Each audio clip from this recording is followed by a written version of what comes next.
Welcome back, everyone, to Chess.com's coverage of the FIDE World Chess Championship. We are now joined by a very special guest. NBA All-Star Gordon Hayward steps on the set to talk some chess. And Gordon, first of all, thanks so much for being here, man. Yeah, thank you for having me. This is pretty cool to be able to see you guys commentate on the match, and then here I am now talking with you. Well, that is awesome to hear. So let's dive right into the match. We'll skip the normal formal questions and just say, have you been enjoying the match?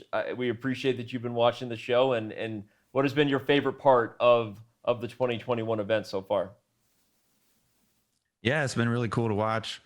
It seems like chess and pop has just increased in popularity, and that's certainly why I've been tuning in more recently. But it's been a lot of the stuff kind of goes over my head, but that's why you guys make it so much easier to watch. So I can kind of explain what they're thinking, the moves they're gonna make. It's incredible to see that they're probably playing out the whole game for one move. They take such a long time, right, for just one move, but it's been really incredible to watch, and I'm enjoying it. Has there been anything particularly surprising or noteworthy that you've seen while watching the World Championship? I don't know about surprising. I think there's sometimes I would say it's surprising when I feel like I'm thinking in my head what I would do, and then either you guys say that's the move that they're going to make, or they end up making that move. That's probably the most surprising thing to me. So I try to just kind of think like, okay, what would I do in this position, and it's really cool to be able to do that and watch it real time. Well, did you have a favorite coming into the match? Not maybe necessarily to win the match, but a favorite player that you follow, and how closely do you follow top level chess, if at all? Yeah, I watch a lot of stuff of Hikaru's stuff, so I always root for him. Him being American as well, I think I gotta root for the nation that I belong to. Obviously, Magnus being who he is, it's kind of fun to see him keep doing legendary things, and it's always great to see kind of like the GOATs keep going. So I think rooting for him too as well, but I would say rooting for Hikaru more than anyone. Yeah. Well, we've got Fabiano in studio as well, and he was the last one to challenge. So maybe an American will be back challenging again for the throne in the future. And you'll be like, hey, I watched that guy commentate, and now he's playing. But well, Gordon, you said you got into chess kind of more actively recently. Obviously, there's been a huge popular boom from we call them the Queen's Gambit crowd, kind of the PogChamps crowd. But tell us a little bit to let the chess fans know, when did you learn to play? And who taught you, and what do you love about the game? Yeah, so I learned to play when I was a kid. My mom and I would play chess, so I'd probably say that she taught me how to play chess. And then I got away from it probably until pretty much like the pandemic. I wanted to do something. I was playing a lot of video games. I play a lot of video games, and felt like I needed to switch it up. We had so much time on our hands, and I wanted to get back into chess a little bit and feel like kind of challenge my mind. And so I started doing that really kind of over the pandemic. And then Queen's Gambit came out. I think a lot of people saw that show. That was a cool show for sure. But for me, it started a little bit earlier. And then the beautiful thing for me about chess and kind of about the technology we have today is there's so much knowledge available for you to watch and learn and read. And so I started watching Levy's videos, Gotham Chess. Like I just mentioned, started watching Hikaru on YouTube, and it became fun, watching them explain openings, theories, and then trying to implement them, into my own games, and seeing myself get better and better. And there's definitely patches where I drop 100 or 200 points and just go on a huge losing streak, and then I rise back up in Elo too. So it's just, I think chess.com too does such a good job of, there's always games available that you can play. You can play on your phone, you can play on the computer. For me, it's something that I enjoy doing kind of before the game to keep my mind sharp, and then after the game to kind of relax my mind and think about something other than basketball too. Yeah. And I generally just play 5-and-5 games, so it's kind of quick games, so they're not taking too long. But it's something that I think is really cool, and so I enjoy doing it. Do you play with anybody else either on your team or around the league? Because everyone talks about Klay Thompson's a chess player. I know Steven Adams plays. So do you spar with any of them? I haven't gotten a chance to. A lot of the guys on my team, they see me playing on the bus and on the plane, and they've all challenged me, but none of them actually, signed up for an account and taken on the challenge. So I'm Right. open to any and all challenges. I haven't found anyone yet. What about family and friends? Now that you've gotten into the game, you said obviously your mom taught you. Pandemic kind of threw you back into the world that is chess. But has anybody in your close circle kind of picked it up with you that you spar with? Is it just that hey, you've got the app and you connect with random people around the world? Right. I think it's a little bit of both. I have played with my mom a little bit. I've kind of passed her up. So we haven't played in a little while, but played with my dad as well. And then I have a couple good buddies that I play with. We've got intense matches that go back and forth, and people accusing other people of cheating and all kinds of stuff like that, which gets fun. But most of the time, it's kind of like random people that you connect with. You hop on a game and you're playing from somebody from India or England or Right. wherever, all across the world. Yep. And I mean, people compare sports and chess all the time. Do you see any similarities between basketball and chess? And do you think that being a basketball player helps you with your chess? And maybe does chess help you with basketball at all? Yeah, I mean, I think other than the physical parts, I think there are definitely a lot of similarities. The thinking ahead is extremely critical in chess, as you guys know, but in basketball, you definitely have to do that as well. I think studying, preparing openings, studying different theories, different lines is big in chess. And the same thing can be said for basketball. You have to study your opponent, especially when you're about to play a team. They have pick and roll coverages. What are they going to do? What are they going to do if I show, or if they hedge? What are they going to do if they switch? So you kind of want to have that in the back of your mind as you're going into the game. That's kind of like your preparation. And I think the same thing for chess too, especially for a beginner or somebody like me who doesn't know all that stuff. I have to make sure that I really prepare and go into like a rapid game, and you got to be able to handle that on the fly. And those are, I think, glaring similarities, but certainly I think pressure situations you get into basketball games, there's when you're playing with the time mode, which is the mode that I like to play that the most.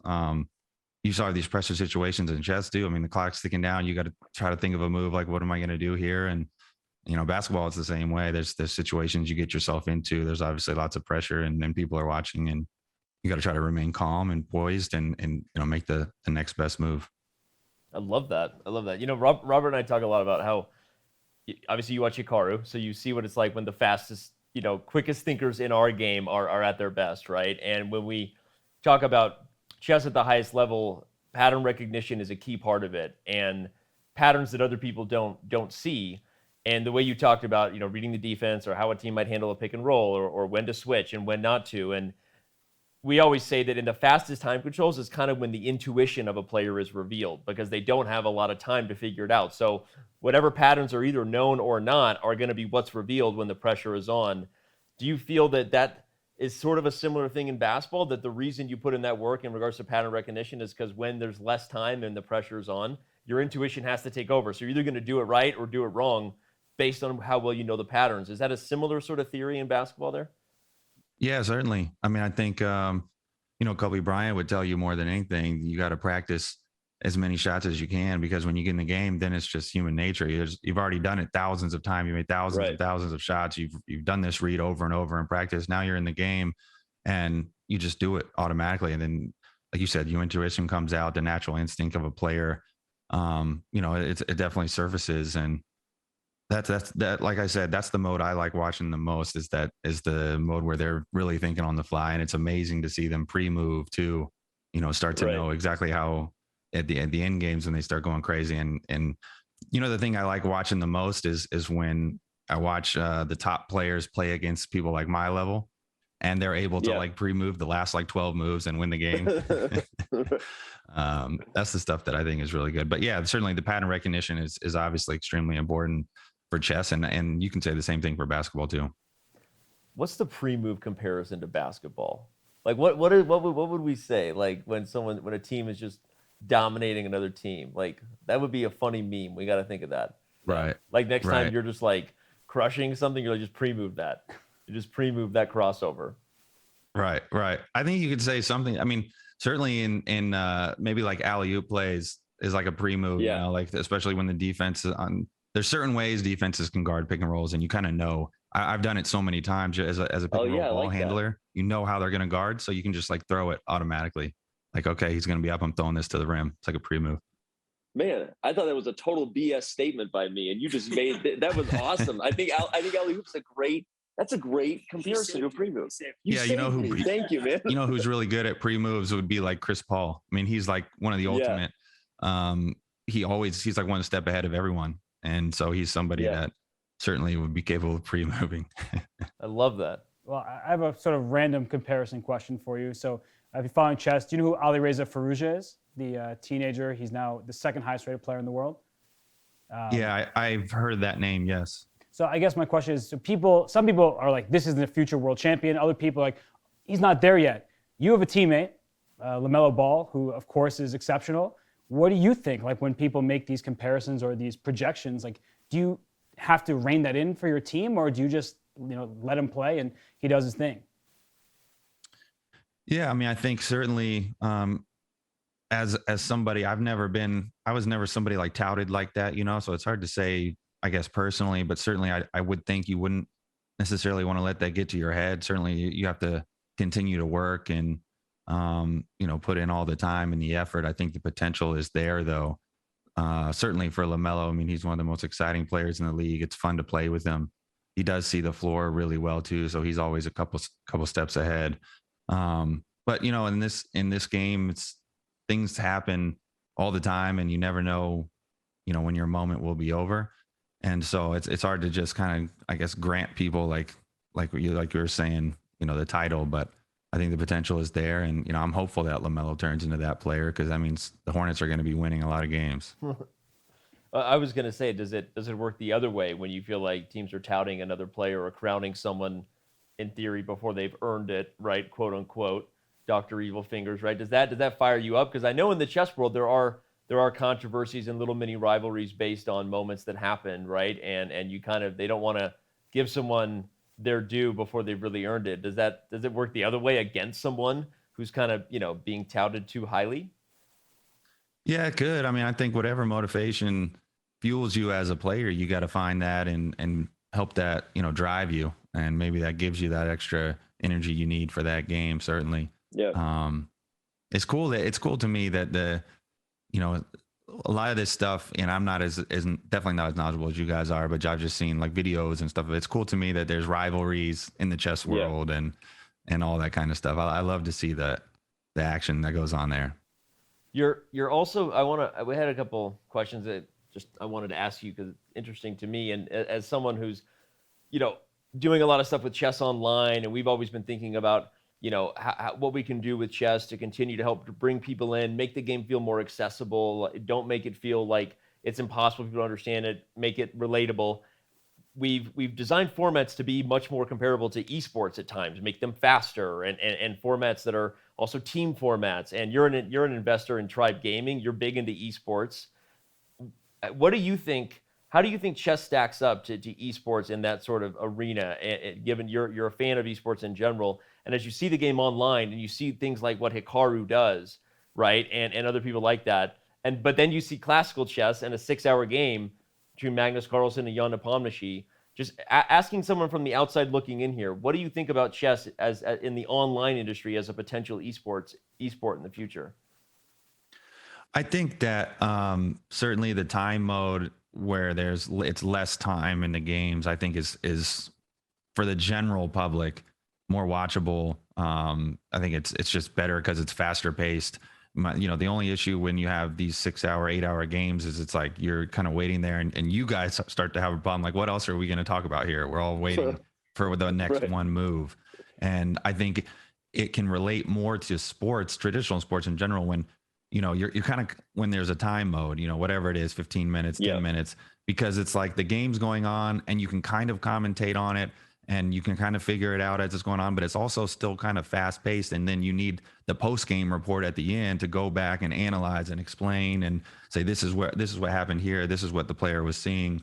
Which happens in sports too. Like you can't just, when you're watching football or basketball, you can't just explain everything that's going on right then, but sometimes there'll be a break and now you can go back and analyze and all that different stuff. So I do think that it's really fun to watch when there is that kind of like blitz type, rapid type chess. And like I said, although sometimes as a general person, you don't know exactly what's going on. When people then go back and then they explain the game, then it makes it really, really cool to see and to watch. Well, you mentioned coaching, so I actually have a question about that, because in chess, the coach is very important for these top players. And sometimes they have a coach, it's not working out, they switch and they come back to that coach. And you had that with your college coach, Brad Stevens. So what was that like, having the same coach 10 years later? And what's that experience like as a basketball player? Yeah, it was weird. It kind of came full circle. When I had Coach Stevens, I was 18 years old. I was just a kid, really naive, didn't really know. Butler was 20 minutes from my house growing up, so didn't really leave home. And he's way more of a like a father figure at such a young age. And then 10 years later, I play for him again, and now I'm a father of my own. And I've changed, he's changed. We're in a different league altogether. I thought it was really cool that we were able to play again and be united again together. And, sometimes the timing of that type of stuff just works out. That's how it happens. And so I was blessed to be able to play for him again. I think Coach Stevens is a tremendous basketball coach, one of the brightest minds. I'm sure, I'm almost positive he's played chess before, and he's probably pretty good at it because preparing, and I've never been around a coach that prepares better than him. And so I didn't realize that chess players, have coaches, and then they can, change coaches and things like that. I guess it does make sense. Do the coaches kind of just help them prepare and study for the match? Is that kind of what their role is? Yeah, a coach can often guide preparation specifically, right? The X's and O's on the board, but also be similar to what you described, be someone who's, even if not a full mentor, but someone who knows how to get you in the right state of mind, right? Knows how to keep you calm when things aren't going your way. And I mean, we've been talking a lot about it in the match. I mean, if you've seen some of that, right? Just talking about getting yourself right when things go wrong, as the old cliche is, right? Everyone has a plan until they get hit. And in the case of for Jan, right, when that struggle happens, you talk about the seconds, and it's often produced a second, right, or a coach, someone who's kind of there to keep you right, right? And how much have you had that? I mean, I'm sure you've had mentors of both kinds, those who just bring basketball knowledge and those who also bring that sort of X factor that helps you feel like you're at your best. Is that something that you? Yeah, I mean, you need both. Yeah, I think you need both. I think you got to have the X's and O's, the technical guy. You got to have the skills development. Somebody to say, look, your elbow was out on that one. You need to put your elbow in. But then you also need to have somebody in your corner that's like, forget that last game. You didn't shoot it well. Move on. Like, let's talk about chess. Let's like play me in chess. Right. So I think a support system is extremely important. Now more than ever, I think mental health is a huge part of kind of like our world. It's becoming more and more. Yeah. People are talking about it more and more. And so for me, having a family to just be able to, turn to, having friends, and, like I said at the very beginning of this thing, being able to play chess with some friends and family and just relax and not think about, my job is something that helps me, honestly. Is that Love that. I'm curious though, is that feedback loop a little different? Because we're talking about coaching, and in chess, you can flip on the engine and know that you made a good move or a bad move. And in basketball, you're at the highest level. So is that something that is different for you when a chess coach or just the engine tells you, hey, Gordon, you should have done this, versus when a basketball coach? Like, how is that receptive by you? Yeah, I mean, I think it's a little more subjective in basketball. I think you can have some disagreements, I guess, maybe a little bit more, especially at my level in chess. It's pretty obvious what the move should have been and what I should have done. At my level too. That's okay. Yeah. Right. Like, I clearly blundered that one and should have gone here. But basketball, I mean, I think it's healthy to have those, discussions and talks, and you might not always agree on certain things, but generally speaking, I think, the coach, is generally right. And every coach that I've had has been really good about respecting. I think that's the thing when you get to the NBA, it's like we're all older, right? Yeah. You're not a kid anymore. You're not in college. You're all, I'm 31 years old here. And so I think the coaches do a good job of respecting you as a player, and they want to talk about it. Hey, what'd you see here on this one? I felt like you should have done this. What do you think? And you go back and watch the film. We watch film more than ever now these days. You're always watching it with an assistant. You can watch on a laptop. You can even watch film on the bench, during a timeout, you can kind of see how the defense is guarding, and they'll show you on the iPad, and that part's actually been really cool. And so you kind of have that discussion, like, this is what I saw. I think you should have done this. And all right, you're right. I'm gonna do that next time. It's cool. Robert and I could probably sit here and talk with you about these chess basketball comparisons all day, the more comfortable we get. Secret closet, I don't know if we've admitted this yet, but we're both big NBA guys. So huge Suns fan here. So your Chris Paul reference was awesome. So Oh yeah, the Suns are playing really well this year, huh? They're playing well. It's been nice because I had my first kid during the Nash era. I literally named my oldest son Nash. So that's awesome. Yeah, I had a Steve Nash jersey growing up. Yeah. So we've been due for a while. It's nice to have this Booker Ayton era. We'll see where it can go. So I know. So I just want to pivot to talking basketball now. I know we can't do that. So anyway, I won't do that. Respectful for your time. So I'll just end with, what is your favorite game besides basketball, and why is it chess?